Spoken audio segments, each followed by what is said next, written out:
सलामकोट में मुख़्तलिफ़ यूनिवर्सिटियुनि जे शागिर्दनि पारां ऑनलाइन क्लासनि ख़िलाफ़ एहतिजाजी मुज़ाहिरो कयो वियो।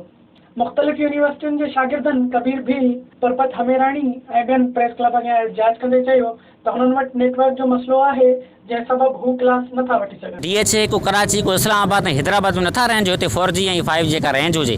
ही थरपारकर में रहनि था, हिते भिटूं आहिनि, हिते का सरसरी ज़मीन न आहे। हिते असीं रेंज ऐं कॉल जे लाइ बि परेशान हूंदा आहियूं ऐं मैसेज बि नथो वञे। ऐं उते असीं भिटनि ते वेही ऐं हिते जेको हेठां ई ज़मीन आहे जिते रेंज बि न आहे, उते वेही असीं ऑनलाइन क्लासिस अटेंड कीअं कंदासीं? तस्वर खां मथां ई ॻाल्हि आहे बिल्कुलु, हिते रेंज बि न आहे हूंदी। ऐं ॿियो असां अॻु में बि मुतालबो कयो हो त असां खां जेका हज़ारनि में जेका तव्हां फीसूं वठो था, इम्तिहान नथा करायो, क्लासिस नथा हलनि, तव्हांजो ख़र्चु कोन थो थिए, पोइ तव्हां फीस छो था वठो?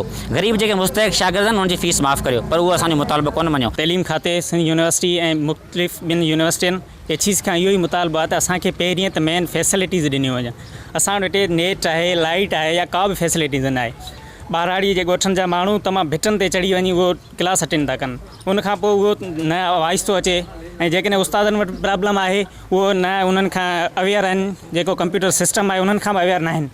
त महिरबानी करे उन्हनि खे पहिरीं त उन्हनि खे उहो सेशन करायो वञे, अवेयरनेस जा, त उन्हनि खे सम्झायो वञे, उन्हनि खे सेखारियो वञे। उन खां पोइ इहे क्लासिस हलाए वञनि। उन्हनि खे का ॼाण ई न आहे त क्लास कीअं वठिबा आहिनि, कीअं न। हुननि आला अख़्तियारनि खां मुतालबो कयो त संदनि फीसूं माफ़ करे सहूलियतूं फ़राहम कयूं वञनि। विज़िट कयो अवामी आवाज़ मीडिया ग्रुप जी वेबसाइट awamiawaz.bk